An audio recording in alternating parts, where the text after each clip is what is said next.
Hello साथीहरू, आज चाहिँ सिमी केलाउँदैछु। यो सिमी चाहिँ यहाँ इजरायलमा चाहिँ एकदमै महँगो रहेछ है। जस्तो लाइक 30 सेकल 1 केजीको है। अनि 1 केजी नल्याएर मैले चाहिँ यति ल्याएको छु है। कतिवटा 15-16वटा छ। यो चाहिँ तर अलिकति ठुलो खालको सिमी छ है। अनि मलाई चाहिँ मिठो लाग्छ सिमी खानु। अनि अस्ति पनि मैले अर्को सानो खालको सिमी ल्याएको थिएँ, त्यो पनि 30 सेकलै परेको थियो है।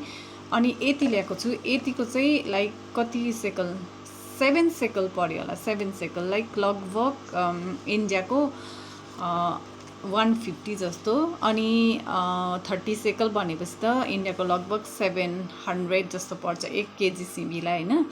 त्यो अर्को खालको सानो सानो सिमी त्यो पनि तर मैले अस्ति ल्याएको थिएँ। त्यो चाहिँ पुरा छिप्पेको रहेछ क्या, बोक्रा चाहिँ एकदमै कडा थियो। अनिखेरि आज चाहिँ मैले यो खालको ल्याएँ होइन।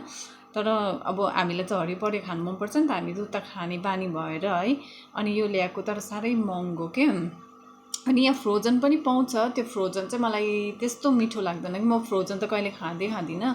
अनि यिनीहरू चाहिँ साह्रै महँगो है। यहाँनिर चाहिँ सब्जी हरिपरि खानु मलाई चाहिँ एकदमै महँगो के।